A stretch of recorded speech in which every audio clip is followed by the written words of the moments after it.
Olá, bem-vindos a mais um Conversas Pedagógicas. Desta vez temos a educadora Patrícia Beira Grande. Obrigada, Patrícia, por ter aceito o convite. Obrigada pelo convite. A Patrícia é educadora de infância, é coordenadora pedagógica da creche Gente Miúda no Centro Social, não, Centro Paroquial de Paderne. Está a terminar mestrada em Filosofia para Crianças, que é um tema que vamos explorar bastante hoje. Ainda está ligada à formação inicial da Escola Superior de Educação do Algarve e, portanto, tem imensas coisas para partilhar connosco hoje. Vocês já sabem, o grande objetivo destas conversas pedagógicas é partilhar boas experiências, boas práticas, e hoje vamos nos focar muito aqui na imensa experiência que a Patrícia tem em creche, e vamos aprender todos aqui um bocadinho com a Patrícia. Patrícia, para quem não a conhece, apresente-se um bocadinho melhor, que eu se calhar ainda não falei sobre tudo. Não, pois isto ao fim de 40 anos já há alguma coisa para dizer. Então, sim, tenho 40 anos, tenho 2 filhos, um também em idade de creche, portanto tenho que fazer aqui a separação, não é, da educadora e da mãe. E tenho, aqui é o Pedro, o meu menino tem 1 ano, e tenho a Mariana com 10 anos. Também estou ligada ao Corpo Nacional de Escutas, também sou escuteira, o que também tem sido uma vantagem no meu trabalho, confesso. E sou escuteira por opção, porque também fui à procura de coisas que eu não encontrava na educação, também é uma coincidência e um encontro muito interessante que eu fiz na minha vida. E a minha grande paixão em termos de educação é a creche, porque eu estou numa creche desde que terminei a formação inicial, que foi em 2004. Quiseram ficar comigo cá e já sou um móvel, portanto aqui já sou um móvel. Oh, Patrícia, sempre quis ser educadora, como é que isto começou? Portanto, eu cresci no campo, num sítio onde não havia muitas coisas, havia o supermercado e pouco mais, a drogaria, pronto. Hoje em dia já há farmácia, já há tudo. A dada altura começaram a construir uma casita perto da casa da minha avó, porque eu não andei em creche nem em jardim de infância, eu cresci com os meus primos na casa da minha avó, enquanto os nossos pais trabalhavam, mas era engraçado que eu, não sendo a prima mais velha, eu fiz o colo na casa, todos eles tinham que se pensar com cartolinas e nós fazíamos, e eu é que mandava para uma pessoa. E então construí aquela casinha lá ao pé, e eu sempre muito curiosa, andava no campo ali a passear para trás e para a frente, até que a casinha ficou totalmente construída e era um jardim de infância. E eu sempre achei muito interessante, ia sempre para lá espreitar e ver o que é que se passava dentro daquela casinha. Quando chegou a altura de eu escolher a minha profissão, eu andei perdidíssima, porque eu não sabia que para ser educadora de infância era preciso um curso. Não sabia. Nunca tive acesso a muita informação, a muitos cursos, fui a apresentações, fui a tudo, mas a educação de infância nunca se cruzou na minha vida dessa forma. Mas a verdade é que eu nunca perguntei também, faltava ali um clique. Até que eu um dia acordei e pensei, mas eu quero ser educadora de infância. E descobri que havia uma licenciatura em Educação de Infância, e aí é que realmente eu comecei a focar-me, porque eu tive no curso de Engenharia Topográfica, não sei como é que fui lá parar. De engenharia? Engenharia Topográfica, uma turma só de rapazes, portanto eu era a única rapariga, ia ser um sucesso, mas eu realmente não quis continuar, porque não era, calhou, eu concorri para aquilo que podia, porque na altura tinha feito as disciplinas específicas e concorri para aquilo que podia, mas de facto, a partir do momento em que eu descobri a educação de infância, naquela altura chamava-se mesmo licenciatura de educação de infância, o meu foco foi esse, e trabalhei muito e consegui entrar com uma boa nota e sair com uma boa nota, e realmente não estou nada arrependida da profissão que escolhi. É a minha paixão, realmente. Quais foram os obstáculos iniciais? Fez aqueles anos de formação, 4 anos de licenciatura, começou logo em creche. Quais foram os primeiros grandes obstáculos? Olha, o maior obstáculo foi mesmo ir parar a uma creche. Esse foi um grande obstáculo. Porquê? Porque a minha formação inicial foi toda direcionada para a idade dos 3 aos 6, portanto, para o jardim de infância e para o pré-escolar. E quando eu cheguei à creche, eu estava completamente perdida. Mas muito contente com a oportunidade, mas eu estava completamente perdida. Eu pensei mesmo, isto vai ser um desafio, eu não faço ideia o que é que vou fazer com as crianças, não faço ideia. mas foi uma oportunidade e eu senti que era uma oportunidade boa e as pessoas que me acolheram tão bem, deram tanto valor e isso ainda incutiu mais responsabilidade em mim e também mais receio. Eu costumo contar uma história muito engraçada que no meu primeiro dia de trabalho, eu fui contar uma história de fantoches para tentar cativar os auxiliares e as crianças. Pensei, agora vou ter que cativá-los de alguma forma, então vou contar uma história de fantoches. E deixei cair o cavalete para cima das crianças. Portanto, eu pensei, eu vou ser despedida no meu primeiro dia de trabalho, eu nunca mais vou ser educadora de infância, estive a estudar e agora vou-me mandar embora. Andei o dia todo a pensar como é que eu vou dizer à diretora da creche que eu deixei cair o cavalete para cima das crianças. Mas era uma coisa fininha, ninguém se magoou, portanto. Mas para mim aquilo foi, no primeiro dia de trabalho, está, imaginava Vanessa, aquilo foi o caos. Como é que eu vou dizer à diretora que isto aconteceu? Então andei o dia todo a arranjar uma maneira, como é que eu vou fazer à minha vida? Eu vou ser despedida no primeiro dia de trabalho. Foi um pesadelo. Até que eu ganhei coragem, porque eu não me ia embora sem dizer. Honestidade acima de tudo, eu disse.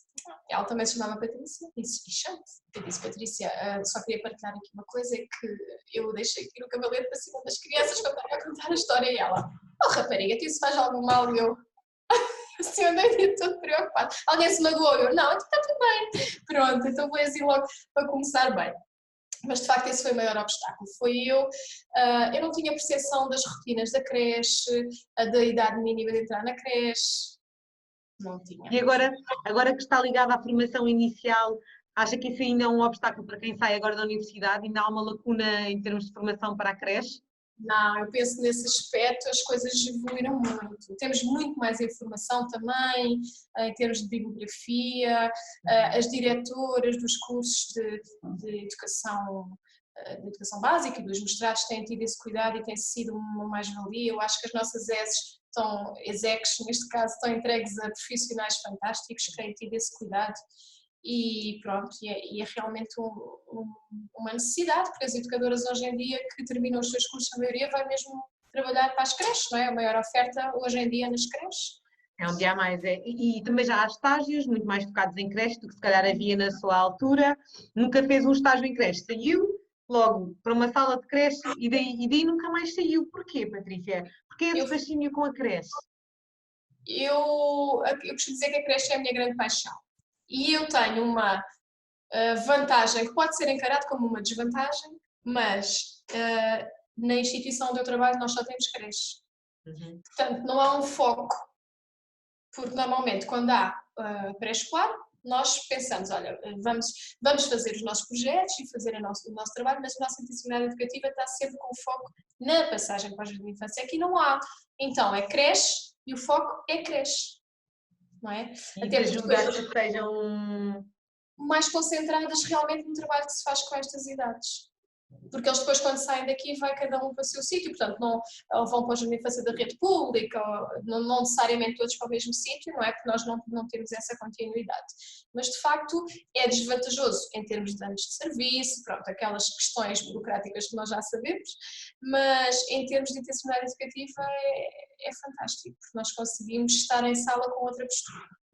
Ainda bem que falou em intencionalidade educativa, porque eu lembro-me de estar na minha ED, que no meu caso foi na de Lisboa, e de termos, quando começámos a falar bastante de creche, de nos dizerem desengano quem pensa que vai trabalhar ou estagiar para uma sala de um ano e que não tem intencionalidade educativa e que não tem que desenvolver um projeto pedagógico. Falamos um bocadinho sobre isto, porque infelizmente eu acho que ainda hoje se pensa que em creche mudamos fraldas, brincamos ali um bocadinho com eles, mas e o trabalho pedagógico, não é? Pois é, eu sou fã do trabalho de projeto. Saí da universidade com esse gosto já. E quando vim para a creche pensei, o que é que eu vou fazer à minha vida? Portanto, a minha vida passa essencialmente pelo trabalho de projeto. Estando eu empresário, estando eu numa sala de um ano, estando eu numa sala de 2 anos. De facto, como referiu, e bem, eu estou ligada à formação inicial e uma das grandes preocupações é o feedback que as crianças, o feedback verbal que as crianças não dão. Às vezes há muito aquela ideia, eu não sei porque elas não falam, não é? Aqui parte muito também por conseguir fazer uma leitura do grupo, não é? E das crianças, para adequarmos a nossa intencionalidade. Mas, de facto, não há tabus, não há limites com aquilo que se pode fazer em creche. Eu tenho feito projetos fantásticos. Lembro-me de um projeto que eu fiz com uma sala de berçário que se chamava Genética Divertida. E então era um grupo muito peculiar, porque todos eles já tinham tido os irmãos cá. Então nós eu imprimi fotos dos irmãos e deles, dos irmãos quando eram bebés, que tinham andado aqui na creche, e deles, plastifiquei, deixei na sala, e era muito giro, parecia que eles estavam a jogar o jogo da memória, porque eles iam procurar as fotos dos irmãos, alguns eram iguaizinhos a eles, e as reações deles eram fantásticas. Envolvi muito os irmãos neste ano e os pais no projeto, e foi um projeto de aniversário. E as crianças se sentiam muito, muito, muito, muito motivadas. Salas de um ano, eles já fazem tanta coisa. O facto de nós trabalharmos no campo, então, dá-nos outras opções. A minha lista telefónica aqui da creche tem o telefone do padeiro, tem o telefone do pastor, das ovelhas, e então eu já cheguei, porque também tenho essa confiança com os pais, que a gente depois trabalhar num sítio pequeno também vamos tendo essas vantagens, não é? Eu já cheguei a pôr o grupo todo nas carrinhas da instituição e ir assistir a uma ovelha a ter ovelhas bebés e eles andarem com as ovelhas ao colo. Pronto, temos essa vantagem, não é? Ou de pedir ao padeiro para vir cá fazer um pão de chocolate, que é um pão de alfarroba, pronto. E de facto não há limites para a imaginação. E os estímulos, mesmo às vezes eles não falam, mas nós conseguimos perceber os gostos deles, as preferências, os estilos de vida, e há sempre...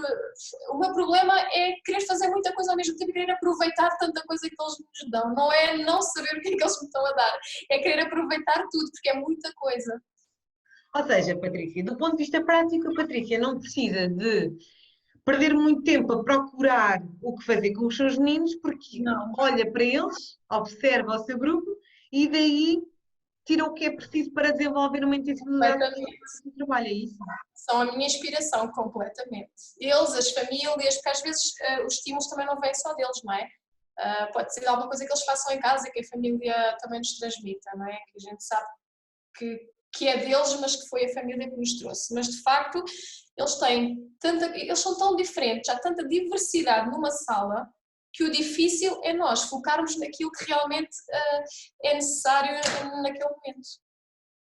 Patrícia, então, só aqui para se calhar também para quem nos está a ouvir, percebermos um bocadinho para que sentido é que a nossa conversa vai.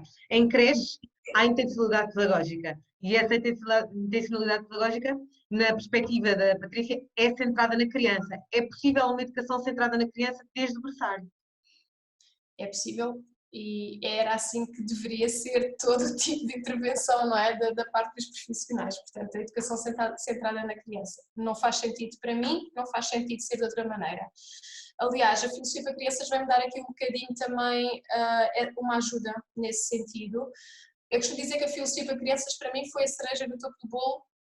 Porquê? Porque veio dar resposta a muitas coisas que eu já fazia em sala e que eu não conseguia identificar. E por outro lado veio enriquecer algumas práticas com outras descobertas que eu fui fazendo. E de facto há aqui uma forma de ser e de estar em sala onde nós somos apenas facilitadores. E pronto, e o Matthew Lipman, que é o pai da filosofia para crianças, tem muita coisa escrita sobre isso. Eu sou uma fã incondicional da filosofia para crianças. Foi uma descoberta. É um autor que disse, Patrícia, não Matthew Lipman. Okay. Matthew Lipman, que depois também trabalhou com uma autora, eles faleceram os dois no mesmo ano, coincidentemente, mas ele trabalhou com uma autora, que é a Anne Sharp, que ajudou o Matthew Lipman, portanto, a levar a filosofia para crianças um bocadinho para o pré-escolar, porque ele trabalhava muito a partir dos 6 anos, e a Anne Sharp realmente pôs a filosofia para crianças, adequou um bocadinho ao pré-escolar, e pronto, eles têm coisas escritas muito interessantes. E de facto é uma mais-valia tornar o grupo consciente daquilo que é capaz, das suas potencialidades, dos seus pensamentos, das suas ideias, aprendermos com as ideias uns dos outros, e de facto eles perceberem que podem falar, podem fazer perguntas, podem, não é? O foco não temos que ser nós temos muito aquela tendência de colocar as crianças todas sentadas no tapete, depois nós ficamos no meio. E agora vamos todos nos calar que a senhora educadora vai falar. Já não está na cadeira, já não está no palco mais alto, está num nível igual, mas às vezes acabamos por não estar a nível de discurso, não é? Porque nós estamos a falar, e não damos espaço às crianças para elas fazerem as suas intervenções, e eles têm muito a dizer. Nós em Filosofia para Crianças fazemos comunidades de investigação filosófica, e eu tenho feito na creche, que foi um risco que eu corri quando comecei a tirar este mestrado, porque era tudo muito direcionado para idades mais velhas, já havia muito trabalho feito com a educação pré-escolar, mas eu quis arriscar na creche. Desde o início que eu achei que as crianças eram capazes. A minha dúvida maior foi se eu seria uma boa facilitadora numa comunidade, se eu conseguiria ter essa capacidade de criar a comunidade de investigação filosófica na creche. E realmente foi um sucesso. Eu aprendi imensas coisas com eles, imensas coisas com as crianças. Com o grupo. Com o grupo, exatamente. Lá está, fizemos projetos fantásticos numa comunidade de investigação filosófica, não deixando também de realizar alguns projetos.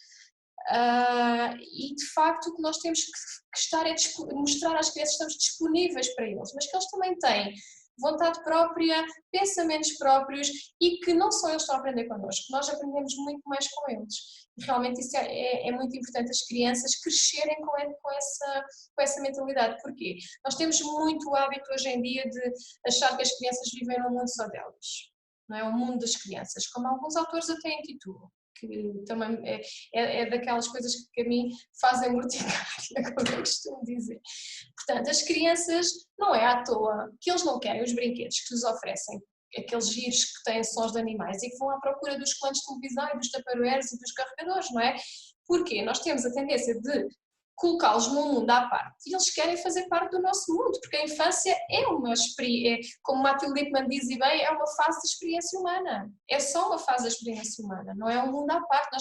Nós aqui insistimos em colocar as crianças num mundo de crianças, mas esse mundo não existe, existe apenas um mundo do qual as crianças fazem parte e nós também, e os idosos também, todos juntos. Esta diversidade, esta troca é que faz a riqueza da vida, não é? E do crescimento das nossas crianças, se assim quisermos dizer.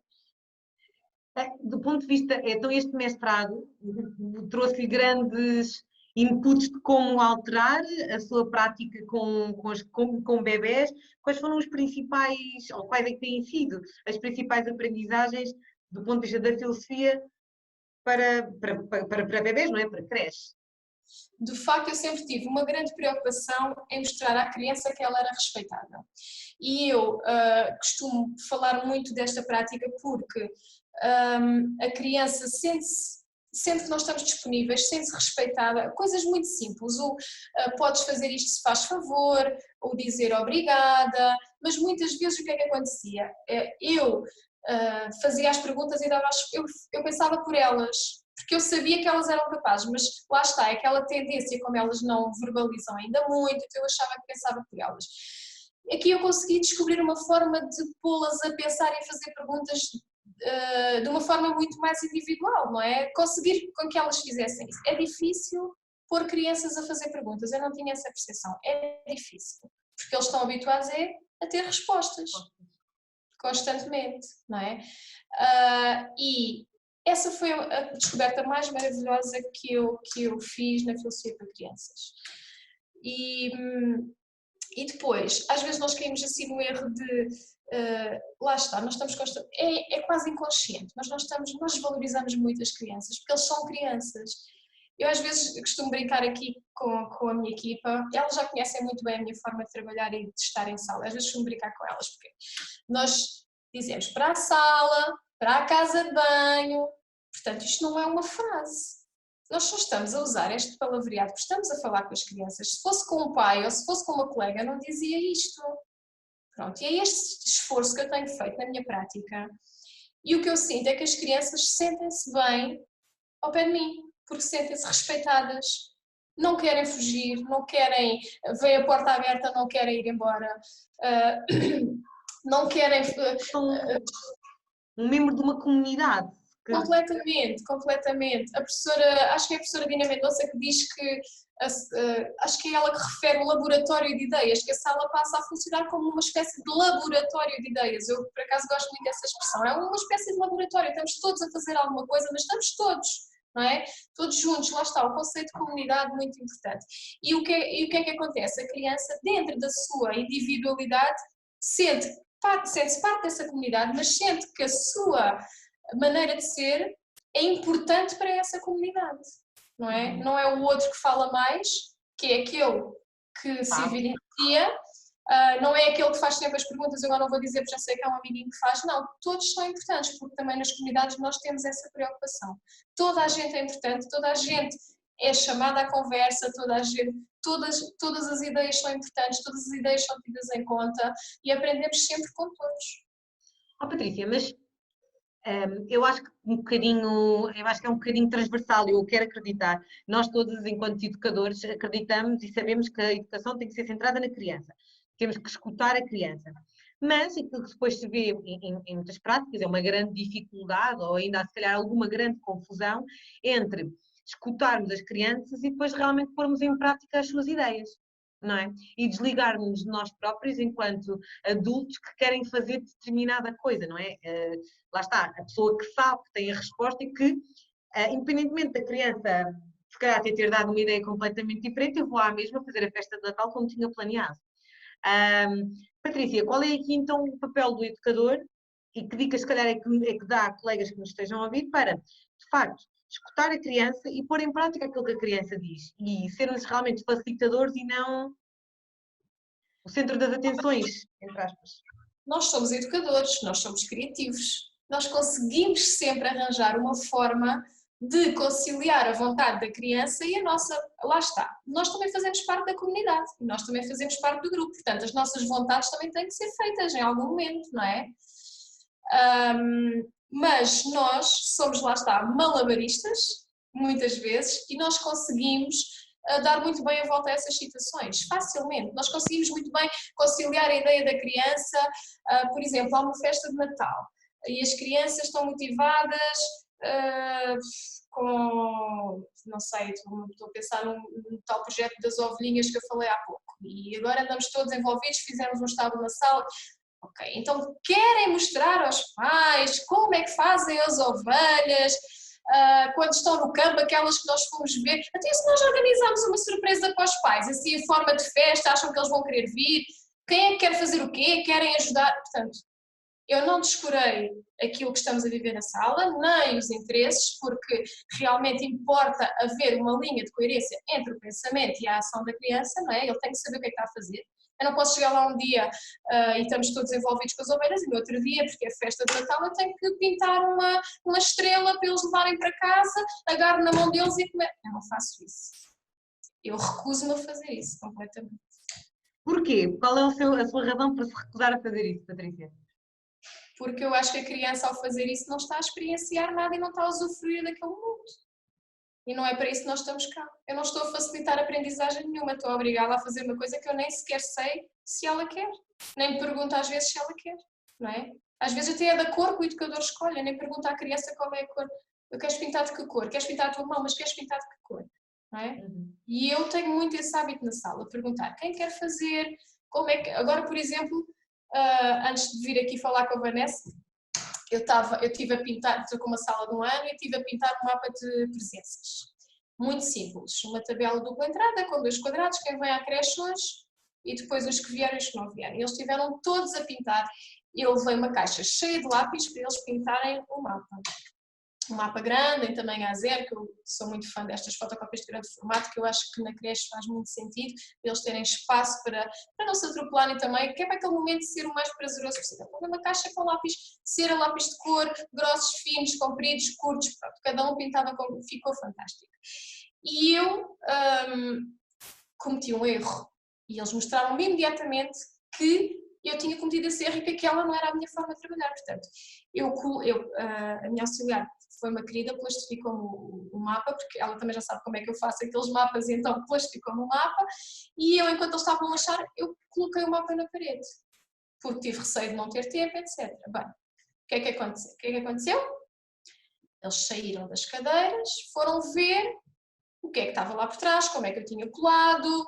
Portanto, aquilo foi uma aprendizagem para mim, do género: Patrícia, tu não costumas fazer isto connosco. Eu tenho que saber o que é que está ali, como é que tu puseste isto na parede e porquê que isto... Lá está, isso é outra preocupação que eu tenho. Eu pergunto, e foi o que eu não consegui fazer hoje, porque às vezes, lá está, nós somos vítimas do Cronos, não é? O tempo está aqui sempre. E eu faço sempre isso. Onde é que querem pendurar? Ficou giro, gostar? Olha aqui a tua pintura, olha, tu pintaste aqui. E agora onde é que nós vamos pôr? Portanto, eu tento negociar sempre tudo com eles na sala, porque a sala é acima, tudo é deles, não é? Acha que isso também é um fator para o seu sucesso enquanto educadora, junto às crianças, junto às famílias, junto à comunidade também, o facto de ainda hoje se colocar como alguém que também erra, que também quer aprender e que mesmo, até com o grupo, o adulto dizer que errou e pedir desculpa, isso é importante? Muito importante, muito importante. Até porque nós somos modelos, não é? E se nós tivermos essa postura humilde, as crianças também vão ter. E eu erro imensas vezes e também tenho os meus dias e às vezes vou para casa e penso assim, se calhar não devia ter não devia ter feito daquela maneira, amanhã vou tentar mudar e vou fazer diferente. E muitas vezes eu falo destas coisas abertamente com as crianças, mesmo às vezes quando eles estão a olhar para mim do género, o que é que ela está a dizer? Mas eu falo. Ou seja, a Patrícia, estando com um grupo de um ano, consegue exatamente trabalhar com eles como se não é como se estivesse com um grupo de 5 anos, porque há diferenças, mas a sua postura enquanto educadora não tem que ser alterada, não se tem que tornar nhanhinha, queridinha e assim, só porque está com um grupo de creche, não é? Não, claro que não, claro que não. De todo. Eu Quais falo são? muito com eles, converso muito com eles, partilho muito com eles os meus pensamentos, aquilo que às vezes eu, olha, acho que vou pôr, eu acho que vou pendurar aquilo, o que é que vocês, falo muito com eles, muito, E eles interagem, não é? claro. E mesmo às vezes eles não dão respostas verbais nem imediatas, mas eu Pois sei não? que em algum momento eu vou ver o fruto daquela conversa, eu tenho a certeza, e disso não tenho dúvidas nenhumas. Eu fui ver agora, por causa das formações que estive a dar, eu fui voltar a reler o Educar a Criança, aquele calhamaço vermelho enorme que todas nós tivemos alguns na nossa intervenção inicial. E eu, de facto, relembrei coisas de como estar atenta a gestos de bebés e como os gestos dos bebés nos podem dar indicações do que eles querem fazer, não é? Eles conseguem implementar um planear, fazer rever desde muito pequeninos, não é? Porque não é um planear, fazer rever com diários de bordo, com o que seja, mas são planear, fazer rever com gestos, depois cabe ao adulto, não é? Ficar atento a esse gesto, não é? A Patrícia já está uma mestre nisso, não é? Eu lembro-me que houve um ano que eu estava com o pressário e eu colei uma fotografia de cada um de nós num sítio da parede ao nível do olhar deles. E as minhas auxiliares, assim que eu chegava, diziam-me sempre que eles iam bater na minha fotografia, porque eu não estava cá de manhã, porque estava nos estágios das alunas do mestrado, e elas diziam-me sempre: olha, eles vão bater à tua fotografia como se estivessem a perguntar onde é que tu estás. Não é? Portanto, estamos a falar de crianças de pressário. Nós temos é que estar atentas a estes sinais, não é? Mas isto realmente, a prática, neste caso, dá-nos outro conforto, não é? Outro grande mito que nós temos em relação à creche, Patrícia, é que quando estamos em creche perdemos muito tempo com as rotinas, não é? Perdemos muito tempo a mudar fraldas, perdemos muito tempo com as refeições, com a cesta e que não há muito tempo para desenvolver um trabalho pedagógico.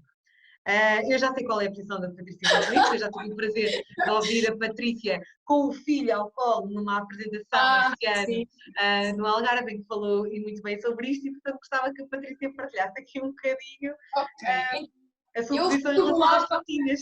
Eu reformulava a frase da Vanessa: não é perder tempo, é ganhar tempo, porque estas rotinas são os momentos onde nós estamos mais próximas à criança. Portanto, são os momentos íntimos e a partir do momento em que a criança me deixa mudar uma fralda, então eu já a conquistei, porque é um momento íntimo e ela também consegue perceber isso.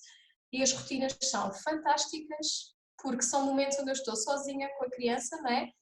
Ou porque estou a dar a fralda, ou porque estou a dar de comer. Portanto, se eu tenho alguma coisa para conversar com aquela criança, para explorar com ela, eu devo aproveitar estes momentos e mesmo em grande grupo, há sempre uma música relacionada com alguma coisa, há sempre uma coincidência que apareceu, há sempre uma música para chamar os meninos ou para contá-los, ou um garfo que é diferente de uma faca. Há imensas coisas que nós podemos fazer. eu costumo enriquecer estas rotinas e aproximá-las ao máximo daquilo que se passa lá em casa. Por exemplo, quando eles começam no desfraldo, eu gosto muito de levar jornais para a casa de banho, para eles poderem estar sentados e a ler o jornal, porque eles sabem que o pai faz isso, eles contam. Ou livros, eles ficam sentados com o livro. As rotinas realmente são uma preocupação para nós e às vezes as logísticas das instituições também não nos permitem ter uma flexibilidade de tempo para permitir à criança usufruir daquele momento, para que ele seja um momento de prazer e não um momento de atropelo e de zanga e de tristeza, até porque a criança depois acaba por estar com sono, por estar com fome e também a sua disposição não é melhor. Portanto, nós temos realmente esse papel, nós temos que enriquecer aquele momento para não ver um grupo caótico, atropelar-se um ao outro, não é?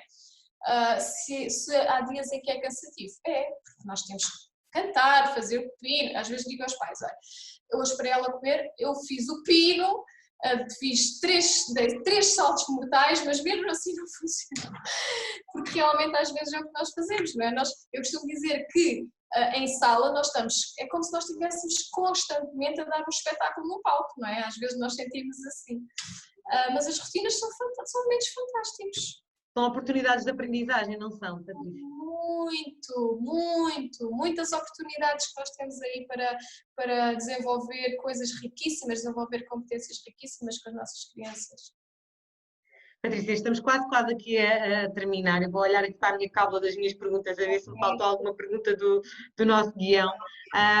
Eu foquei-me muito na creche também e agora queria lhe perguntar, foi esta sua preocupação, se calhar em desmistificar algumas coisas em relação ao trabalho em creche, que a fez criar o grupo e a página da Grande Família dos Bebés no Facebook? Sim, essencialmente sim. A Grande Família dos Bebés, portanto, é um grupo de partilha acima de tudo. Eu tenho pena de não ter tempo, devido às minhas múltiplas atividades profissionais e sociais, não ter tempo para escrever mais coisas minhas. Também já tenho algumas coisas editadas, um artigo ou outro, pouca coisa, de gente inexperiente, mas é a minha humilde opinião. Mas tenho muita pena de não escrever mais. Assim, também acho que temos muito a ganhar em comunidade e vou partilhando artigos que eu acho interessantes, sendo que eu acho que nós devemos ler tudo de um ponto de vista crítico, não é? Tendo em conta aquilo que nós acreditamos. Essa Patrícia tem um mestrado em filosofia, não é? Eu tenho uma professora que usa uma expressão muito engraçada, que é, nós temos que ser pedagogicamente fortes e cientificamente humildes. Pronto. E acho que não me enganei. Se me enganei, peço desculpa. Não, eu acho que não me enganei. É uma frase que eu gravei que eu gosto muito. E depois lá está. Quando nós escrevemos coisas, nós também, foi outra coisa que eu aprendi na filosofia, ninguém conhece melhor as fragilidades do nosso discurso do que nós, não é? Portanto, nós estamos a escrever e eu acho que as pessoas devem ler tudo, tendo em conta aquilo que acreditam, aquilo que faz sentido para si. Porque não há receitas, não é? Isto é uma frase, um chavão da educação, não há receitas. Não é? Como eu disse uma vez numa apresentação que fiz, ainda não inventaram a BIMBI para a educação pré-escolar, portanto. Então nós temos Mas ainda bem. Por isso nós temos que continuar a cozinhar com as ferramentas que vamos adquirindo, não é? Devemos adquirir sempre e há sempre muita coisa e hoje em dia vivemos assim numa fase de um boom a nível de bibliografia, de ferramentas, mas lá está, tem que ser tudo com pontapés e medida, na minha opinião. Patrícia, na sua opinião, quais são os principais obstáculos a trabalhar numa creche hoje em comparação a 2004, quando saiu da EV, onde fez a formação inicial? Bem, este é um ponto sensível. Eu acho que nós, educadoras de creche, não sei o que é que precisamos, mas se calhar precisamos de tempo, não sei. Precisamos de chegar aos pais de uma outra forma, porque os próprios pais precisam de ajuda. As crianças de antigamente também não são as crianças de hoje. E como eu costumo dizer aos pais, as crianças têm que perceber que não vivem na Euro Disney, não é? E têm que ter um contacto com o mundo real. E o facto de nós às vezes termos receio de as contrariar, não queremos que as crianças chorem. Portanto, eu já lidei com crianças que desenvolveram algumas patologias por causa de excesso de proteção, pronto, e às vezes surgem situações mesmo muito delicadas e o viver em comunidade não é isso. Quando vou às finanças, eu tenho que aprender a esperar a minha vez. Eu não posso querer ser a primeira a ser atendida, não é? E se calhar há um formulário e não vai ser para mim. E eu venho para casa frustrada porque tenho que ir a outro sítio porque aquele formulário não é para mim. Este é o mundo real, não é? A criança tem que conhecer que há perigos, que há riscos, não viver os perigos, mas viver os riscos, para os conseguir ultrapassar, e isso é muito importante, não é? É importante cada vez mais que os pais tenham essa consciência para depois também, lá está, não haver uma grande discrepância entre aquilo que eles vivem em casa. Costuma-se dizer que a creche é o prolongamento da família, não é? E de facto, a grande dificuldade hoje em dia, e o que eu tenho visto, é mesmo dar essa continuidade perante as nossas rotinas, perante a forma como a creche está implementada, não é? A nível de horários, de tudo. Portanto, não sei se nós estamos a conseguir dar essa continuidade com qualidade. Eu tenho um projeto aqui na creche, nós temos nas 3 creches, somos 3 creches, nós temos um espaço família, onde chamamos as famílias, estamos com elas num ambiente informal, bebemos chá. Agora no dia do pijama, por acaso, uma colega fez um encontro desses com os pais, vieram todos de pijama, trouxeram a máquina do cappuccino, foi muito divertido, tiveram às escuras e depois as luzes era tudo glow e pintavam os pijamas dos filhos com luzes, com tintas que davam luz no escuro, foi muito divertido. Mas de facto são estes momentos que nós temos que aproveitar para explicar que algumas condutas necessárias, não é? Porque os pais também não nascem ensinados e precisam de ajuda e nós, os profissionais também, porque temos que nos ir adequando às famílias atuais, não é? E é esta partilha que vai dando sentido a este trabalho, mas de facto tem sido um trabalho lá está, eu não costumo dizer que são dificuldades, costumo dizer que são desafios. É um trabalho desafiante, não é esta adaptação que nós temos que ir fazendo também às famílias atuais. Que conselhos é que dá aos educadores que nos estão a ouvir, quer estejam a iniciar a carreira agora, quer tenham 10 anos, 15 ou 20 anos de trabalho, principalmente em creche? Quais são os seus principais conselhos, Patrícia? Acima de tudo, que sejam felizes, porque eu acho que o educador para estar em creche tem que estar feliz. As crianças sentem tudo o que nós sentimos. E depois mostrar às crianças que está disponível para elas. E elas vão estar disponíveis para o educador. Com toda a certeza, garantidamente. Agora as perguntas da praxe que nós temos sempre aqui. Se tivesse de escolher um livro, um documento, um blog ou um autor sobre educação de infância, qual é que seria e porquê? Não consigo escolher um.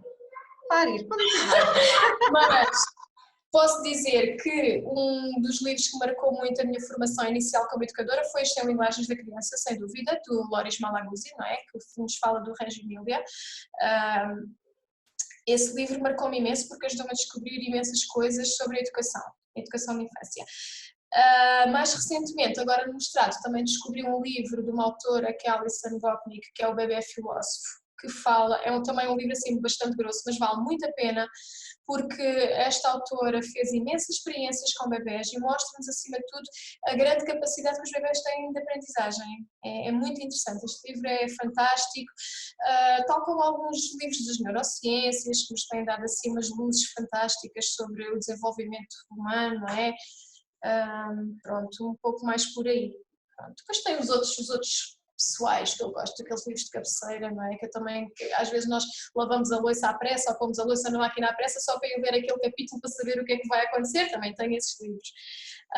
Pronto, mas sim, a nível da educação, acho Estes são os que têm mais impacto. Tiveram muito impacto. E depois eu já falei do Matthew Lipman aqui. Sim. E há outros autores ligados à filosofia para crianças que têm escrito coisas incríveis e que eu aconselho vivamente a lerem porque dão-nos uma visão muito, muito interessante sobre o estar em sala. Patrícia, agora só mesmo para fechar, uma pergunta que eu tenho mesmo de fazer. As orientações curriculares para a educação pré-escolar são ou não aplicáveis à creche? Tudo é aplicável à creche, tudo. Boa. O que é que não é aplicável à creche? Pergunto eu, não sei. É tudo, não é? Tudo é aplicável à creche.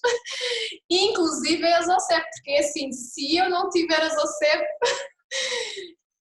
tenho outras coisas, mas quero uma ZOCEP, porque ainda não tenho uma alternativa, não é? E mesmo eu acho que se realmente saírem as orientações pedagógicas para a creche, como muito se tem falado, eu acho que as OCEP vão fazer sempre parte da estante do educador e que não estejam na estante, não é? Que estejam sempre organizadas, não é? Precisamente. Patrícia, como é que alguém pode saber um bocadinho mais sobre si, sobre as suas formações, porque também é formadora, esqueci de dizer, mas a Patrícia tem um currículo vasto, a Patrícia também é formadora da APEI, portanto, como é que as pessoas podem saber um bocadinho mais sobre si, aprender consigo, tirar ideias, dúvidas sobre trabalhar em creche? Então,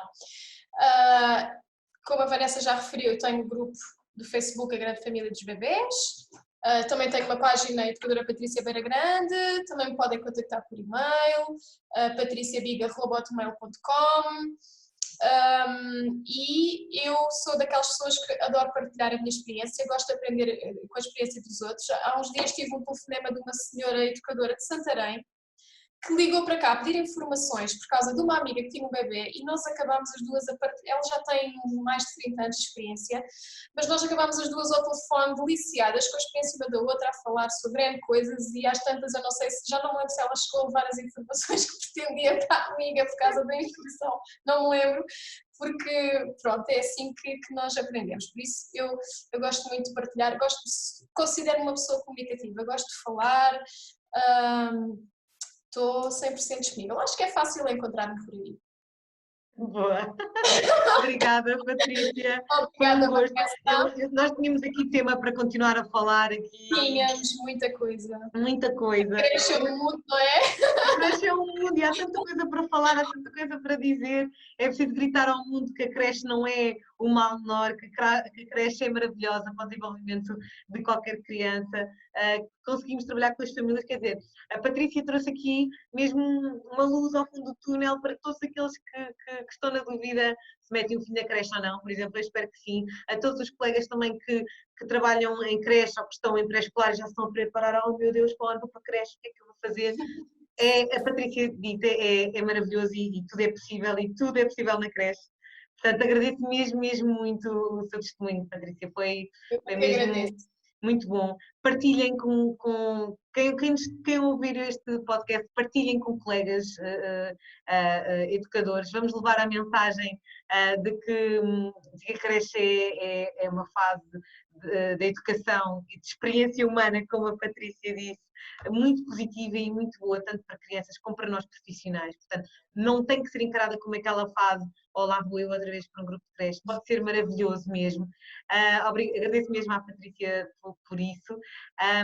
Este foi mais um episódio das nossas conversas pedagógicas. Se também vocês tiverem experiências que queiram partilhar com outros educadores, porque é o objetivo destes podcasts, é mesmo levar o máximo de práticas positivas e de exemplos de coisas que podemos implementar no nosso dia-a-dia, de norte a sul do país e às ilhas e a todo lado, pessoas que queiram aprender, e eu espero que hoje tenham aprendido tanto com a Patrícia como eu aprendi, e estou certa que voltaremos a falar. Obrigada, Patrícia. Obrigada. Façam um like aqui alguns no like aqui do YouTube, para poderem ver os outros podcasts que nós vamos gravar. Eu sou a Vanessa Viléu, sou educadora de infância, cofundadora da Child Diary, e temos encontro marcado no próximo podcast.